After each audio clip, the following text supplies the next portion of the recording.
Kita akan mendengarkan firman Tuhan pada saat ini. Judul khotbah saya adalah Iman dan Hikmat. Orang percaya menghadapi ujian dan menang. Saudara yang kekasih di dalam Tuhan Yesus Kristus, kita akan membaca ayat firman Tuhan yang diambil dari Yakobus 1, ayatnya yang kedua sampai ayat yang ke-8. Mari sama-sama kita membaca ayat-ayat ini. Kita baca. Saudara-saudaraku, anggaplah sebagai suatu kebahagiaan apabila kamu jatuh ke dalam berbagai-bagai pencobaan. Sebab kamu tahu bahwa ujian terhadap imanmu itu menghasilkan ketekunan. Dan biarkanlah ketekunan itu memperoleh buah yang matang, supaya kamu menjadi sempurna dan utuh, dan tak kekurangan suatu apapun. Tetapi apabila di antara kamu ada yang kekurangan hikmat, hendaklah ia memintahkannya kepada Allah, yang memberikan kepada semua orang dengan murah hati, dan dengan tidak membangkit-bangkit, maka hal itu akan diberikan kepadanya. Ayat 6, hendaklah ia memintanya dalam iman, dan sama sekali jangan bimbang. Sebab orang yang bimbang sama dengan gelombang laut yang diombang-ambingkan kian kemari oleh angin. Orang yang demikian janganlah mengira bahwa ia akan menerima sesuatu dari Tuhan. Sebab orang yang mendua hati tidak akan tenang dalam hidupnya.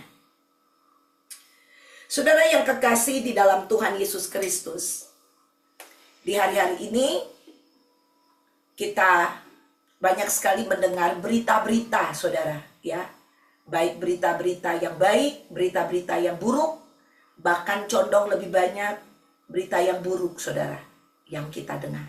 Saudara yang kekasih, bahkan di Amerika saat ini sedang dihebohkan, saudara, ya, dengan seorang pria, anak muda 31 tahun, ya, influencer, di mana beliau Charlie Kirk, ya, di mana dia sedang tanya jawab di Utah, di salah satu university di Utah, saudara. Dan tentunya Charlie ini dia adalah seorang Kristen dan dia memberitakan tentang kebenaran firman Tuhan, di mana Tuhan memanggil anak-anak muda untuk menikah, ya. Jadi dia menentang, saudara, tentang pernikahan sesama jenis, dan dia menentang juga abortion, saudara, ya. Salah satu yang dia bawakan di mana-mana, dia selalu memberitakan tentang kedua hal itu, di mana sebagai orang Kristen dia mempertahankan iman percayanya dan dia rindu Amerika itu kembali, ya, kepada pengajaran kebenaran yang Tuhan ajarkan di Alkitab. Dan akhirnya beliau ditembak mati pada waktu baru 20 menit berlangsung tanya jawab, ya, dengan para mahasiswa di tempat, dan akhirnya dia ditembak mati. Dia meninggalkan 2 orang anak yang masih kecil, umur 3 dan umur 1 tahun, saudara. Dan kita lihat di mana-mana, di London, di Korea, di mana-mana, saudara, di belahan dunia, ya, semua mereka mau berdiri untuk imannya si Charlie ini, dan mereka membawa, ya, atribut-atribut tentang Tuhan. Dan mereka mau berdiri dengan iman mereka kepada Tuhan. Dan saya percaya, saudara yang kekasih, Tuhan sedang mengembalikan kebenarannya itu, ya, untuk dinyatakan di dunia ini. Untuk orang-orang yang mau memilih hidup benar, dan orang-orang yang mau mengikuti pengajaran Tuhan harus signifikan, saudara. Jadi kita nggak main-main dalam hidup ini. Ada amin? Ya, kita yang harus memilih. Hidup ini adalah keputusan. Kita harus memilih, kita mau hidup benar atau kita mau hidup tidak benar. Sedangkan kalau kita lihat di Nepal, saudara, ya, kita lihat Nepal berunjuk dari negara hancur, dan pemerintahan government di Nepal itu, saudara, ya, diturunkan, saudara, ya. Jadi dengan anak-anak muda, mahasiswa dan anak muda lainnya, saudara. Dan akhirnya mereka take over, dan mereka memilih seorang hakim, kalau nggak salah, ya, saudara, yang benar-benar menurut mereka tidak korup, adil, dan itu yang dicalonkan nanti untuk memimpin negara, saudara. Saudara, benar-benar situasi kita lihat, ya, Di Nepal tuh ada 51 orang kalau nggak salah mati ya, dibunuh pada waktu demonstrasi itu. Ya, dan beberapa saat saya ada di Indonesia 2 minggu lalu, saudara, dan terjadi juga keributan di Indonesia masih sama siswa, ya, dan juga orang-orang, saudara, dan ada 1 orang mati kalau nggak salah ya, itu daripada ojek ya, pemicu dari akhirnya bangkit orang-orang untuk membela kebenaran. Seperti itu, saudara. Ada banyak berita-berita yang kita dengar, berita baik, tapi juga berita hal-hal yang mengerikan. Benar, saudara yang kekasih. Dan pembunuhan bukan suatu yang benar, saudara, ya. Seperti itu, tetapi itulah yang terjadi. Iblis datang untuk mencuri, membunuh, dan membinasakan. Tapi Tuhan Yesus datang untuk memberikan kita hidup, dan hidup dalam kelimpahan. Tuhan mau gereja Tuhan, anak-anak Tuhan tetap berdiri tegar, tetap berdiri tegak di dalam kebenaran, tetap berani, saudara, bersuara, ya, dalam tindak tanduk kita, dalam perkataan, perbuatan kita, saudara, untuk menghadapi semua situasi, keadaan, pencobaan yang iblis coba lemparkan. Bahkan, saudara, iblis, dia tidak punya kasih sama sekali, yaitu dia bisa membunuh, saudara, karena dia datang untuk curi, bunuh, dan membinasakan, saudara yang kekasih. Untuk itu, mari, saudara, kita sebagai gereja Tuhan, iman kita diperhadapkan, ada ujian iman, di mana kita diperhadapkan, kita harus lolos dalam setiap ujian, saudara, yang ada di dalam kehidupan kita. Ya, orang kalau mau naik kelas atau mau lulus, dia harus ada ujian, betul, saudara yang kekasih.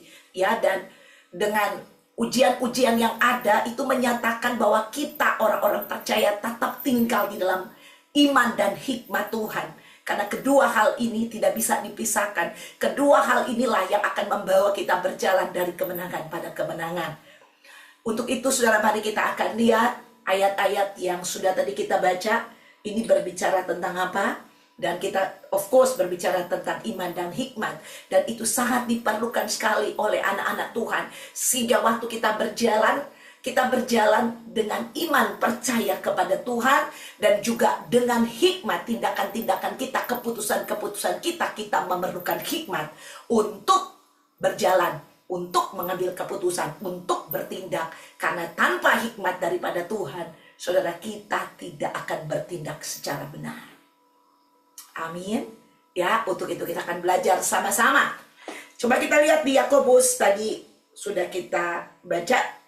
Yakobus 1 ayat 2 dikatakan, saudara-saudaraku, anggaplah sebagai suatu kebahagiaan apabila kamu jatuh dalam berbagai-bagai pencobaan. Saudara, pencobaan ini bukan datang dari Tuhan, ya.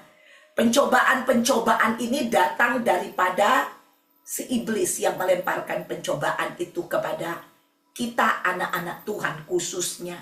Kita ingat Tuhan Yesus juga dicobai. Setelah Tuhan Yesus berpuasa 40 hari, ingat, dan sesudah itu Tuhan Yesus dicobai oleh iblis. 3 kali dia dicobai, tapi Tuhan Yesus menang terhadap pencobaan-pencobaan. Ada amin. Jadi pencobaan bukan datang daripada Tuhan. Pencobaan dilemparkan iblis kepada kita, dilemparkan dunia kepada kita. Nah, problemnya adalah banyak anak-anak Tuhan waktu dicobai mempan pencobaannya. Tetapi sebagai anak-anak Tuhan, Tuhan memperingatkan kita, ya, supaya kita harusnya tidak dapat dicobai seperti Yesus tidak dapat dicobai oleh iblis, ya. Nah, kita lihat ayat 2 ini berkata, saudara-saudaraku, anggaplah sebagai suatu kebahagiaan apabila kamu jatuh ke dalam berbagai-bagai pencobaan. Saudara, kenapa disebut berbahagia? Pada waktu ada pencobaan datang, pada waktu ada pencobaan menyerang kita, saudara. Saudara, kita disebut berbahagia karena kita adalah anak-anak Tuhan. Anak-anak Tuhan adalah orang-orang yang telah diperlengkapi oleh senjata Allah. Telah diperlengkapi, saudara. Tetapi kenapa tadi saya katakan banyak anak-anak Tuhan pada waktu datang pencobaan bukannya berbahagia malah gugur, saudara. Kenapa? Karena tidak mempergunakan seluruh perlengkapan senjata Allah yang Tuhan sudah berikan kepada kita. Makanya firman Allah berkata, ambillah seluruh perlengkapan senjata Allah. Disuruh ambil, sudah disediakan. Kitanya yang harus mengambilnya dan mempergunakannya. Ada amin. Nah, saudara yang kekasih, penting sekali karena pencobaan-pencobaan dia tidak permisi dulu waktu dia datang. Dia tidak ketok ke rumah kita dan berkata, excuse me, sorry, boleh nggak saya kirim pencobaan kepada Anda? No, dia tidak akan beritahu kepada Anda kapan dia mau datang. Ya, dia tidak akan memberitahu dan pencobaan tiba-tiba udah datang dan menyerang. Nah, pentingnya gereja Tuhan, pentingnya anak-anak Tuhan untuk senantiasa diperlengkapi oleh senjata Allah atau memperlengkapi diri kita dengan kebenaran-kebenaran firman Tuhan yang sudah diajarkan kepada kita, dan kebenaran-kebenaran firman Tuhan yang kita renungkan setiap hari di dalam kehidupan kita. Penting sekali saudara, karena firman Tuhan itu adalah pedang, di mana pedang itulah kita akan menyerang musuh kita dan menghancurkan tipu dayanya, menghancurkan segala pencobaan-pencobaan yang dia coba lemparkan kepada kita. Ada amin? Ya, itulah sebabnya pada waktu Yesus dicobai, dia berkata, firman ada tertulis, ada tertulis, ada tertulis. Ada amin? Itu adalah pedang, saudara. Firman adalah pedang, menghancurkan segala tipu daya iblis. Ada amin? Haleluya. Nah, saudara yang kekasih, jadi pencobaan-pencobaan selama kita ada di dunia ini, dikatakan oleh firman Tuhan adalah pencobaan yang biasa yang tidak akan melampaui kekuatanmu. Karena pada waktu engkau dicobai, Tuhan Yesus berkata, aku akan memberikan jalan keluar kepadamu untuk dapat mengatasinya. Ada amin? Haleluya. Seharusnya demikian, saudara, bukan kalah, tapi kita memenangkan setiap pencobaan-pencobaan yang dilemparkan iblis kepada kita. Dan semua kita anak-anak Tuhan, Tuhan mau kita menang. Jadi tidak ada kata kalah, tidak ada kata mundur, tapi yang ada hanyalah kata menang. Serang dan menang. Ada amin? Haleluya. Tidak bisa mundur. Orang percaya tidak diajarkan untuk mundur, tapi orang percaya diajarkan untuk hidup dalam kemenangan. Karena kemenangan sesungguhnya sudah Tuhan lakukan di atas kayu salib, sehingga kita hanya berjalan dari kemenangan pada kemenangan, membawa kemenangan Kristus itu waktu kita melawan iblis lewat kebenaran firman Allah. Nah, ini penting sekali di dalam diri orang percaya. Kita lihat ayat 3 dikatakan, sebab kamu tahu bahwa ujian terhadap imanmu itu menghasilkan ketekunan. Nah, perhatikan di sini saudara yang kekasih. Ya, jadi ini adalah ujian dari iman. Pada waktu pencobaan-pencobaan datang, bukan Tuhan yang kasih ujian ini kepada kita. Nah, ini yang kadang-kadang orang percaya salah mengerti. Dipikir, oh, pencobaan-pencobaan itu Tuhan izinkan supaya datang kepada kita, supaya diuji iman kita. Apakah iman kita bisa bertahan sebagai anak Tuhan atau tidak? Terus kalau kita gugur gimana? Apakah itu maunya Tuhan? No, saudara, lebih baik Tuhan panggil kita ke surga, supaya kita tidak mengalami berhadapan dengan iblis. Sudah ingat di atas kayu salib, di sebelah Tuhan Yesus, yang orang ini penjahat, sangat jahat, ya, sehingga dia disalib. Orang yang disalib pada waktu zaman Tuhan Yesus adalah penjahat yang sangat amat jahat. Baru dia disalib. Dan orang ini diberikan kesempatan oleh Tuhan untuk masuk dalam kerajaan surga. Ada amin? Ya, karena Tuhan baik. Terus masakan kita udah terima Tuhan, udah ikut Tuhan, terus Tuhan mau kasih ini pencobaan sama kita supaya diuji lagi iman kita. Apakah orang yang di samping itu diuji imannya sama Tuhan? Tuhan tidak pernah menguji saudara iman kita. Tapi saudara, kalau kita ada di dunia ini tempat di mana iblis yang kapan saja saya katakan tadi melemparkan pencobaan-pencobaan itu. Dan pencobaan yang dilemparkan itu, saudara, Tuhan dah katakan pencobaan yang biasa, yang tidak melampaui kekuatan kita. Ada amin?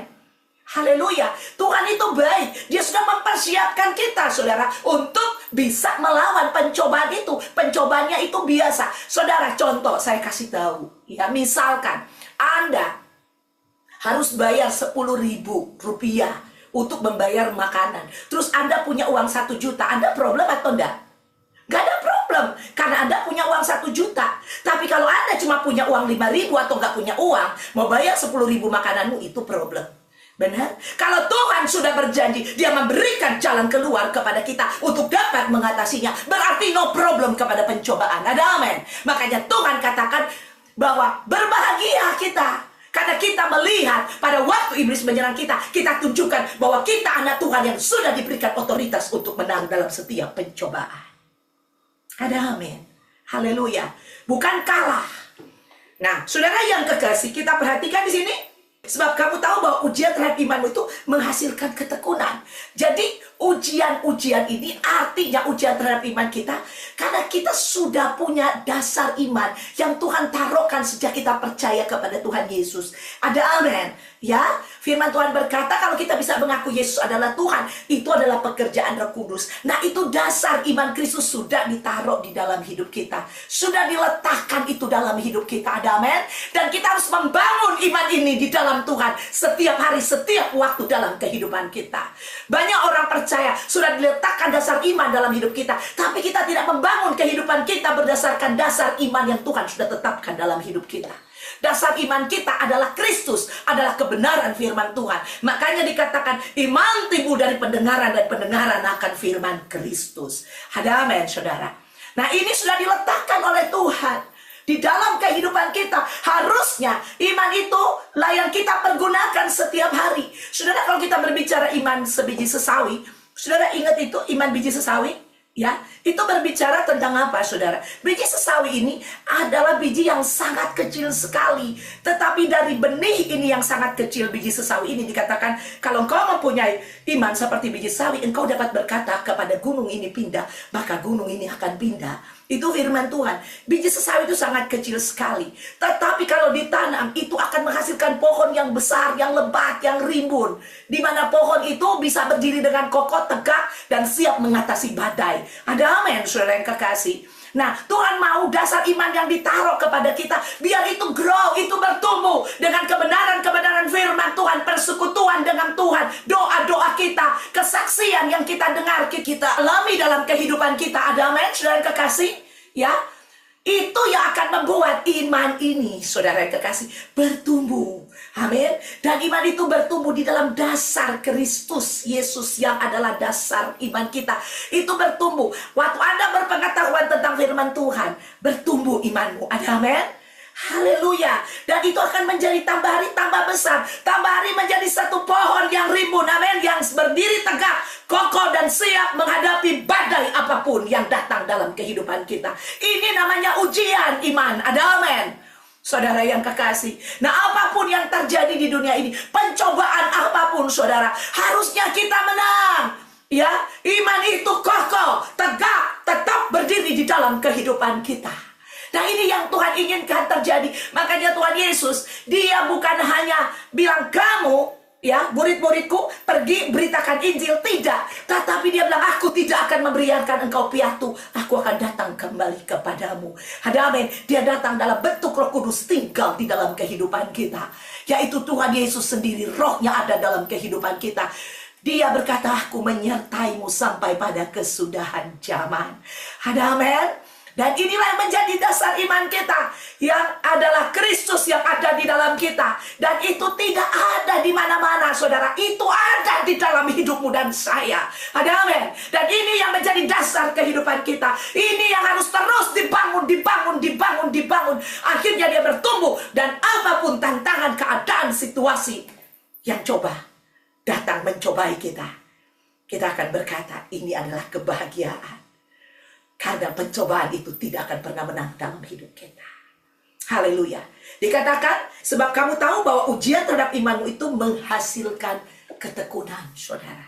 Ya, saudara, kalau kita berbicara tentang ketekunan ini, saudara, arti tekun ini berbicara tentang kerajinan atau bersungguh-sungguh atau melakukan pekerjaan yang keras. Ya, artinya pekerjaan yang heavy, ya, yang berat, saudara yang kekasih, ya. Tetapi ingat, saudara, ya, bukan kita yang menanggungnya, ada Tuhan yang dapat menanggungnya. Ada amin, ya. Seperti jadi, kalau kita dari kata dasarnya dulu tentang arti tekun ini, ya, jadi bekerja keras, melakukan sesuatu tanpa menyerah, ya. Jadi tidak pernah menyerah, never give up, ya. Nah, ciri-ciri orang yang tekun itu adalah orang yang rajin. Kita lihat, orang yang rajin atau orang yang giat, suka bekerja keras, ya, berusahanya sungguh-sungguh, tidak main-main, tidak naik turun, tidak, kerja setengah, mundur 1, kerja 2, mundur 4, Tidak seperti itu. Tapi pada waktu dia bekerja dengan fokus. Pada waktu dia melakukan sesuatu dengan baik. Dia melakukan sesuatu dengan tujuan dan harus sampai kepada tujuan. Nah, ini saudara yang kekasih, ya. Dan juga teliti, saudara, ya. Jadi tidak main-main, saudara. Orang yang tekun ini orang yang teliti. Jadi dia memperhatikan langkah-langkah hidupnya. Dia perhatikan ini apa benar atau tidak, ini beres atau tidak beres, ya. Ya, jadi bukan hidup dengan gampangan, ya, suka-suka kita, mau-maunya kita, ya. Orang yang tekun bukan demikian, ya. Dan ciri-ciri orang yang tekun itu tadi saya sudah katakan adalah pantang menyerah. Nah, saudara yang kekasih, jadi dengan ujian ini, ya, waktu pencobaan datang, iman kita kan diuji, betul? Ada ujian. Nah, iman kita tuh akan keluar. Tapi kalau iman kita ini, saudara, ya, iman yang dasarnya Kristus ini, tidak ada kebenaran firman Tuhan setiap hari, iman ini gak bisa grow, gak bisa tumbuh. Amin, ya. Iman timbul dari pendengaran akan firman Tuhan. Makanya banyak orang percaya tidak bisa beriman, tidak bisa percaya kepada janji Tuhan sungguh-sungguh. Kenapa? Karena tidak ada dasar firman Tuhannya yang bertumbuh, saudara. Jadi kalau ada dasar, saudara tahu dasar, ya. Dasar tuh foundation, ya. Kayak orang membangun gedung, itu ada dasar dulu. Dibangun fondasi sedalam itu, baru dia bangun satu building, dia bangun rumah. Kuatnya rumah itu tergantung kepada fondasinya. Nah, saudara, kita udah ada fondasi. Fondasi kita sangat kuat. Di atas batu karang, Yesus Kristus. Ada amin. Haleluya. Udah ada foundationnya di dalam kita. The problem is, kita tidak membangunnya itu dengan kebenaran firman Allah. Ada amin? Ya, seperti itu. Harusnya waktu kita membangun di sana, saudara, tidak ada problem pada waktu ada pencobaan-pencobaan datang. Pasti iman kita pasti lulus. Ada amin? Haleluya. Pasti lulus. Nah, kalau kita sudah percaya terhadap kebenaran firman itu, baru kita bertindak. Ada amin? Ya, harus ada tindakan, saudara. Jadi kalau Anda nggak begini loh. Banyak orang gini, oh aku percaya Tuhan akan memberkati saya sehingga apapun yang saya lakukan berhasil. Tapi Anda nggak mau pergi bekerja. Apa yang mau berhasil? Ada amin? Seperti itu dia. Engkau berkata bahwa, oh Tuhan berkata kepadaku, aku akan memenangkan jiwa-jiwa buat kerajaan Allah. Tetapi Anda tidak pernah pergi memberitakan Injil. Anda hanya duduk-duduk saja. Anda tidak mencari kesempatan. Anda tidak menghubungi orang. Anda tidak menelpon orang. Anda tidak berbicara. Terus Anda bilang Tuhan mau kirim jiwa-jiwa buat Anda. No. Itu nonsense, saudara yang kekasih. Coba kita lihat dulu. Ya. Kita lihat, saudara yang kekasih. Kita lihat ayat 4. Coba perhatikan ayat 4. Dan biarkanlah ketekunan itu memperoleh buah yang matang, supaya kamu menjadi sempurna dan utuh, dan tak kekurangan suatu apapun. Ya, perhatikan dulu. Ya, jadi ketekunan di sini, saudara, pada waktu ujian datang kepada kita, saudara, ya, kita ini bukan waktu ujian datang baru kita cari Tuhan jadi tekun. Kan banyak orang bilang begini, oh kalau ada ujian datang, waktu ada pencobaan, bukan ujian, pencobaan datang, di situ waktu iman kita teruji, kita langsung pergi cari Tuhan. Benar? Makanya orang itu biar aja tunggu datang situasi keadaan waktu baru dia cari Tuhan. Jadi banyak perkataan-perkataan, ya, yang menurut saya ini tidak biblical. Waktu berkata begini, oh Tuhan mengizinkan pencobaan itu supaya orang itu datang kepada Tuhan. Seperti itu dia. Saudara, Tuhan tidak pernah nyuruh iblis lemparkan dia masalah. Ngerti nggak? Emang dunia yang kita hidup ini udah dunia yang berdosa. Benar? Ya, udah dunia yang berdosa. Dunia sudah jatuh, kapan aja iblis bisa lemparkan. Nah, orang yang tadi saya bilang, saya katakan mempunyai dasar iman kepada Kristus, ya, udah ada dasar imannya, dan orang ini bertumbuh imannya. Ada amin? Tadi seperti biji sesawi, orang ini udah biasa tekun, udah biasa rajin. Ada amin? Orang ini udah biasa tidak menyerah, Orang ini udah biasa fokus kepada kebenaran, udah biasa melatih dirinya. Ada amen, saudara kekasih. Orang ini sudah mendisiplinkan dirinya, sudah melatih dirinya, saudara. Sehingga dia bisa jadi satu pohon yang rimbun, pohon yang besar, yang siap menghadapi badai. Ada amen, iman yang siap menghadapi badai. Ya, jadi dia udah biasa tekun. Bukan pada waktu ada situasi baru tekun. Coba Anda hidup dengan dunia, dan terus tiba-tiba diserang oleh dunia. Anda tidak punya kekuatan spirit. Imanmu tidak menjadi satu pohon yang rimbun. Bagaimana Anda bisa menghadapi badai? Nonsen, ada amen. Gak mungkin, saudara. Gak mungkin. Anda bisa tiba-tiba jadi tekun baca firman Tuhan. Anda jadi cari Tuhan. Anda lagi diserang badai. Ya, imanmu cuman punya dasar tapi tidak dibangun. Ada amen. Ya, ada amin. Anda goyah saat itu, benar? Terus Anda mau konsentrasi gitu kepada Tuhan. Makanya Tuhan bilang, jadilah tenang sehingga kamu dapat berdoa.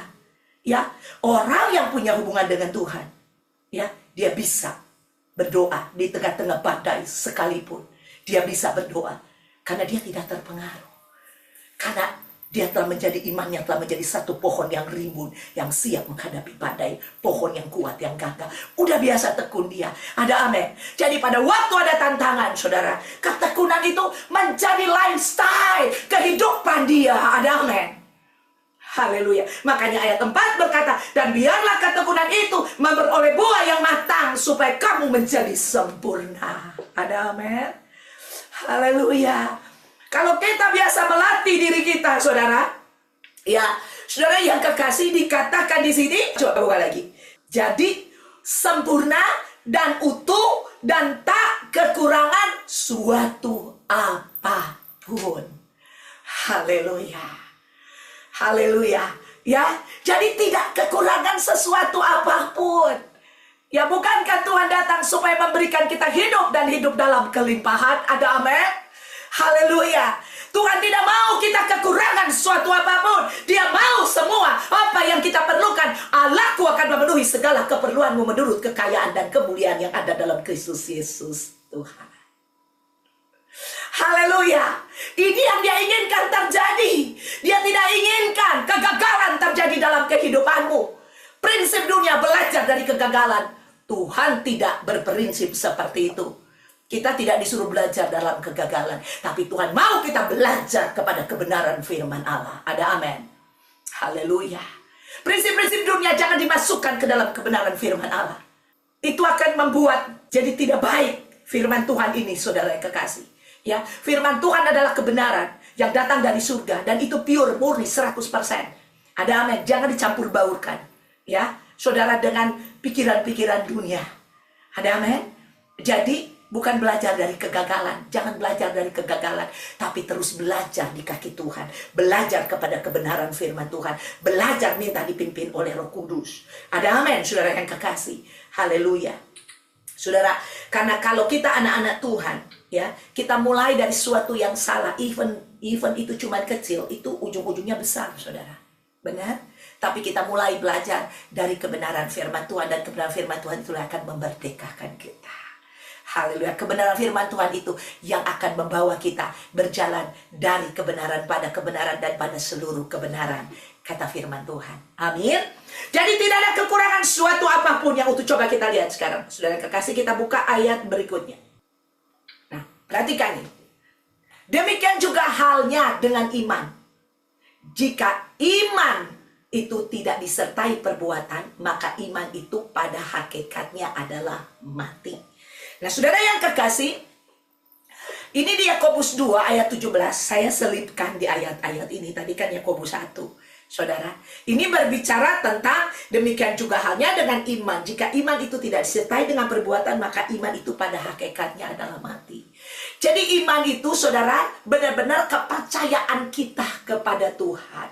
Benar? Itu iman. Dan iman dikatakan demikian juga hanya dengan iman. Jika iman itu tidak disertai perbuatan, maka iman itu pada hakikatnya adalah mati. Ya, jadi benar, iman itu adalah pengharapan kita, kepercayaan kita kepada Tuhan. Ya, Benar, itu harus ada. Kita harus percaya dulu, betul? Baru ada tindakan. Tidak mungkin bertindak dulu baru percaya. Ya, jadi percaya dulu baru bertindak. Nah, iman ini adalah percaya, kepercayaan kita kepada Tuhan. Ada amin. Sehingga kita bertindak. Jadi kita bukan bertindak karena kita mau bertindak, tetapi karena kita percaya kepada kebenaran firman Allah. Amin. Makanya ada firman Tuhan berkata begini, pengharapan di dalam Tuhan adalah pengharapan yang tidak pernah mengecewakan. Pengharapan di dalam Tuhan, bukan pengharapan kepada diri kita sendiri, bukan pengharapan kepada apa yang kita inginkan. Ya, bukan, tapi kepercayaan kepada Tuhan. Jadi kepercayaan kepada Tuhan, pengharapan di dalam Tuhan, harus di dalam Tuhan. Baru tidak mengecewakan. Nah, misalkan kita sedang bergumul dengan situasi dan keadaan. Contoh, saudara, kita lagi bergumul, ada situasi. Bergumul supaya, ya apalah, terserah ya, keadaan kita dan situasi kita berbeda-beda. Betul? Ya, kita lagi bergumul, saudara. Tetapi banyak orang percaya pada waktu dia bergumul, dia mendoakan sesuatu. Misalnya dia berdoa, Tuhan tolong anakku supaya anakku rajin ke gereja. Ya, jadi yang dia perhatikan, kok anak saya belum ke gereja juga? Terus dia lihat lagi ciri-cirinya. Dia lihat lagi, ini ciri-ciri kayaknya anak ini udah mulai berubah nih. Kayaknya anak saya udah mulai nanya nih. Ya, Ma, gereja jam berapa? Aduh, udah seneng nih. Aduh, seneng. Saudara, kita mulai pusatkan kepada anak kita. Memang kita berdoa buat dia. Dan setelah itu kita lihat, lah kok udah nanya gak ke gereja? Kita sakit hati lagi, sedih lagi. Nah, perhatikan di sini. Jangan pusatkan kepada anakmu, tapi taruh pengharapanmu di dalam Tuhan. Ada amin. Jadi kita tidak terpengaruh dengan keadaan yang kita lihat, pengharapan kita ada di dalam Tuhan. Ada amin. Nah, inilah iman. Ada amin. Tidak terpengaruh dengan keadaan. Jangan sampai kita lihat keadaan yang kita imani apa? Kita imani biar anak kita datang ke Tuhan. Jadi kita perhatikan anak kita udah bukan Tuhannya. Saudara, walaupun anak kita nanya, Mama, ini gini, jam berapa? Tapi kita lihat dia, dia gak datang juga. Tetap Anda, pengharapanmu ada di dalam Tuhan. Bukan kepada anak kita. Dan iman inilah yang Anda akan lihat terjadi di dalam hidupmu. Ya, karena tanpa iman, tidak mungkin, saudara, kita bisa melihat perkara-perkara yang ajaib terjadi. Suatu kali murid-murid datang kepada Tuhan dan bertanya, kenapa mereka tidak bisa menyembuhkan seorang anak yang kerasukan setan. Ya, bapaknya datang, tolong Tuhan Yesus, tolong Tuhan, anakku kerasukan setan. Udah datang kepada murid-muridmu, tetapi murid-muridmu itu tidak bisa menyembuhkannya. Benar? Tetapi Tuhan bilang kepada murid-muridnya, waktu mereka tanya, Tuhan bilang, karena kamu kurang percaya. Murid-muridnya udah melakukan, tapi kurang percaya. Pada waktu kita beriman, sungguh-sungguh kita percaya kepada Tuhan, baru kita bertindak. Ada amin. Tapi kalau Anda belum sungguh-sungguh percaya dengan iman, Anda jangan bertindak. Karena waktu Anda bertindak, tidak akan terjadi apa-apa. Makanya penting bukan hanya ada iman, tapi juga perlu hikmah. Ada amin. Haleluya. Karena iman harus disertai oleh perbuatan-perbuatan. Waktu kita percaya, baru perbuatan-perbuatan. Kita percaya bahwa Tuhan pasti buka jalan akan usahaku. Nah, kita mulai bertindak.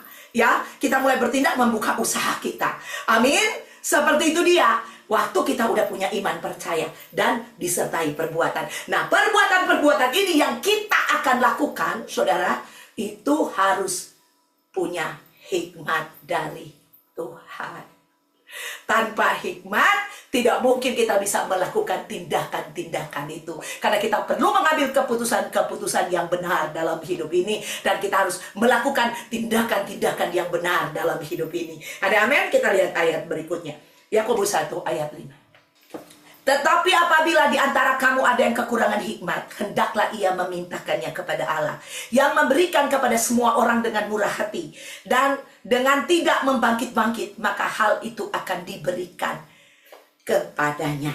Nah, saudara, lihat ayat 5, betul? Jadi kalau kita kekurangan hikmat, saudara, minta kepada dia, bukan cari pakai otak kita. Kan kita kan sudah dikasih otak sama Tuhan. Dan otak ini juga berfungsi untuk Tuhan udah kasih kepintaran. Dan otak ini bisa berpikir berapa juta memori seperti itu dia, dan bisa menghasilkan sekian-sekian, ya, sekian-sekian hasil dari apa yang kita pernah lihat, kita pernah baca, saudara, ya. Saudara, bukannya salah. Nah, otak kita seperti itu, saudara. Tapi masalahnya otak kita sudah terkontaminasi dengan dunia ini. Ada amen? Kita perlu otak kita ini diperbaharui. Perbaharuinya lewat kebenaran firman Allah. Ada amin. Jadi pikiran kita harus ada hikmat Allah yang bekerja di dalamnya. Sehingga keputusan-keputusan kita bukanlah keputusan yang berasal dari dunia ini. Bukan keputusan daging, tapi keputusan yang berasal dari hikmat surgawi. Ada amin. Ini penting sekali, saudara. Banyak orang udah benar percaya dengan iman di sini, tapi waktu dia berjalan untuk melakukan perbuatan-perbuatan iman ini, dia gagal. Mana? Saya udah beriman, mentok-mentok gagal. Atau agak lebih rohani, Tuhan kalau Engkau kehendaki, biarlah itu terjadi. Kalau Tuhan tidak kehendaki, tidak terjadi. Saudara, Tuhan gak pernah suruh Anda kerja bakti. Paham? Anda suruh bekerja terus tidak jadi. Karena bukan kehendak daripada Tuhan. Jadi orang-orang yang tidak punya iman, ya, memang ada firman Tuhan. Kalau kamu mau pergi ke kota ini, ke itu, dikatakan ada orang berencana mau pergi besok harinya. Tapi ternyata nyawanya diambil. Dan hendaklah, kalau engkau hendak melakukan apapun, hendaklah engkau berkata, kalau ini menjadi kehendak Tuhan, maka itu terjadi. Sebelum dia pergi, bukan sesudah berjalan baru kehendak Tuhan. Saudara ngerti? Ya? Sebelum Anda pergi, Anda harus beres dulu dengan imanmu. Karena kalau iman itu timbul dari pendengaran firman Allah, itu pasti kehendak Allah. Ada amin.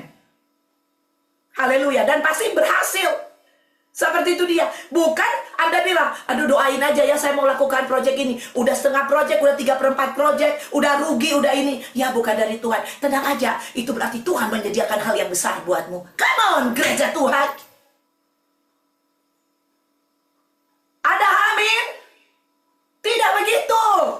Ya, Tuhan gak mau Anda dikuras dulu sama si iblis, dihancurkan dulu, waktumu terbuang, semuanya terbuang, terus Tuhan bilang, oke, aku menyediakan hal yang besar kepadamu. Gak ada. Haleluya.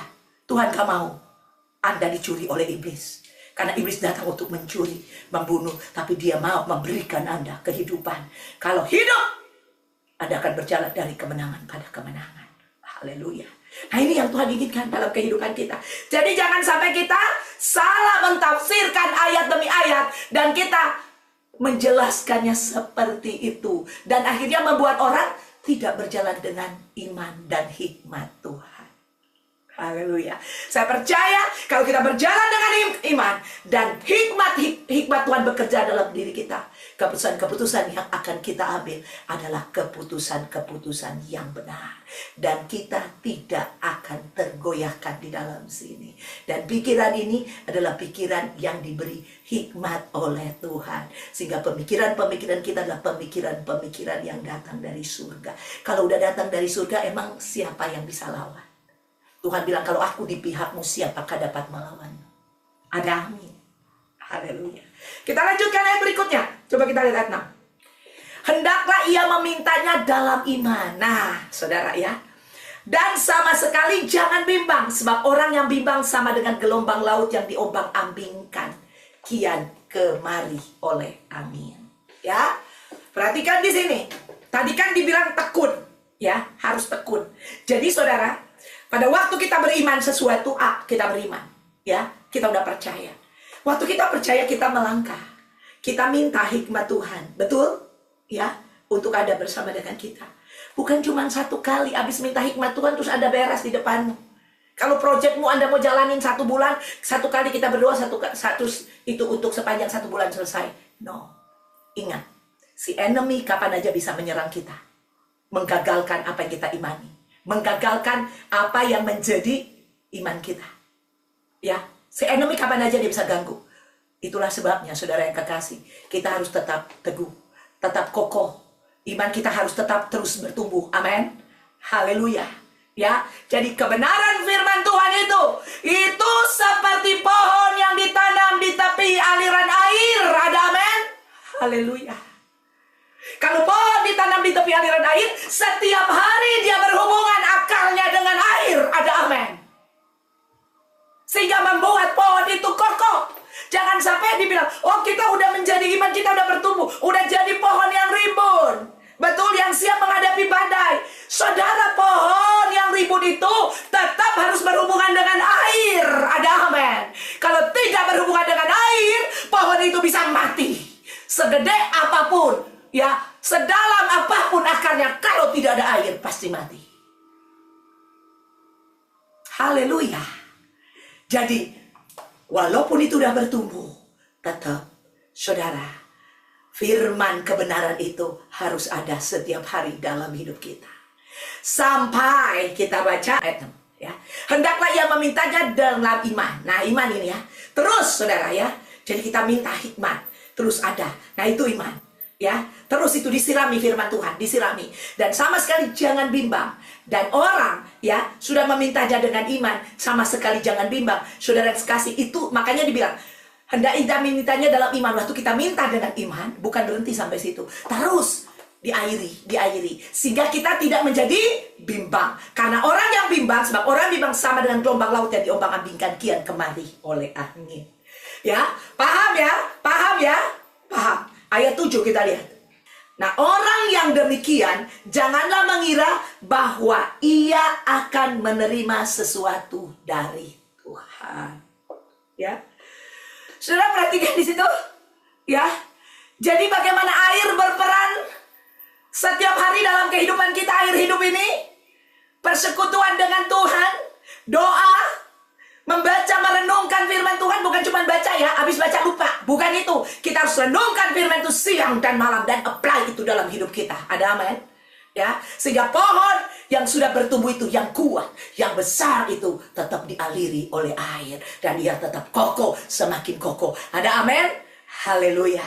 Sehingga pada waktu dia mulai berjalan, ya, untuk mencapai tujuan, ya, dari iman itu dia mulai meraih apa yang disediakan Tuhan. Iman adalah dasar dari segala sesuatu yang kita harapkan. Amin. Dan bukti dari yang tidak kita lihat.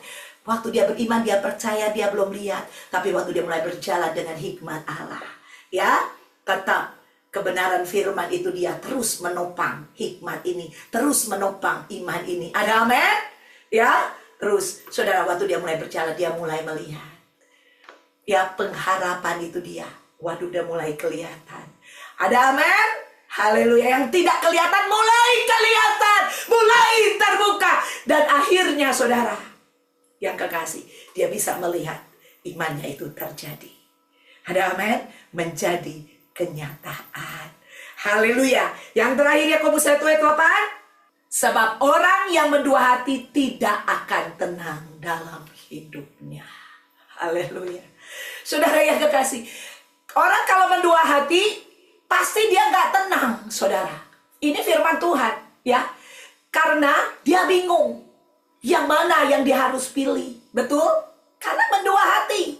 Nah, di dalam kehidupan orang percaya ini, untuk mencapai tujuan imannya terjadi, ya, saudara, orang ini, kalau dia tidak sungguh-sungguh tadi saya katakan, diairi oleh kebenaran firman Tuhan, artinya di sana ada doa, ada perenungan kebenaran firman setiap hari di dalam kehidupannya, saudara. Dia bisa mendua hati, karena manusia dagingnya akan keluar. Ada paham? Waktu manusia daging keluar, manusia roh juga keluar, dia jadi bimbang. Nah, manusia roh ini harus lebih kuat dari manusia daging. Ada amin? Sehingga dia akan tetap berjalan dengan kokoh, dengan iman dan dengan hikmat daripada Tuhan untuk mencapai iman itu terjadi dalam kehidupannya. Ada amin? Haleluya. Nah, ini saudara yang kekasih. Jadi orang ini dia tidak akan goyah, tidak akan mendua hati kalau dia berjalan demikian. Banyak anak-anak Tuhan akhirnya gagal dan akhirnya bilang, oh belum waktu Tuhan. Jadi belum waktu Tuhan, saat ini ada waktu Tuhan yang terbaik. Dan belum lagi minta didoakan. Udah sabar ya. Sabar lagi diuji sama Tuhan imanmu. Sabar ya, dan percaya pasti semua indah pada waktunya. Mulai pakai ayat tapi menginterpretasikan dengan tidak baik dan tidak benar. Kalau Anda gagal, itu karena Anda. Ada amin, karena Tuhan tidak pernah gagal. Dia adalah Allah. Kalau dia bilang berjalan dengan iman dan hikmat, pasti terjadi apa yang kita hadapi ujian sebesar apapun, saudara. Ya, haleluya. Tantangan apapun yang kau alami, doa-doa apapun yang engkau request kepada Tuhan, percaya kalau engkau berjalan dengan iman dan hikmat daripada Tuhan, engkau akan melihat ujian imanmu itu dia. Engkau akan pass. Artinya, engkau akan bangkit dan berdiri. Tuhan, terima kasih Tuhan, bahwa dasar kebenaran itu sudah ada dan terus dibangun oleh kebenaran firman Allah. Amin. Sehingga menjadi pohon yang kuat, pohon yang besar, yang siap menghadapi badai, siap menghadapi tantangan. Tantangan badai itu artinya apa? Iblis yang coba memberhentikan kita mencapai tujuan Allah, mencapai apa yang kita imani tidak terjadi dalam hidup kita. Ya, seperti itu dia. Tapi kita akan tetap berdiri dengan kuat, dengan gagah. Pada waktu udah jadi satu rimbun pohon, karena ada kebenaran firman Tuhan yang mengairi kita setiap hari dalam hidup kita. Pastikan orang percaya ada di dalam perenungan firman Tuhan setiap hari. Renungkan firmanku siang dan malam. Siang dan malam artinya daily dalam kehidupan kita. Dan pastikan Anda punya hubungan doa dengan Tuhan. Haleluya. Dan pastikan persekutuan dengan Roh Kudus, dengan Tuhan itu erat dalam hidupmu. Saya percaya ini semua kalau kita jalani, kita akan melihat iman itu akan terjadi dan nyata dalam hidup kita. Tuhan Yesus memberkati kita semua.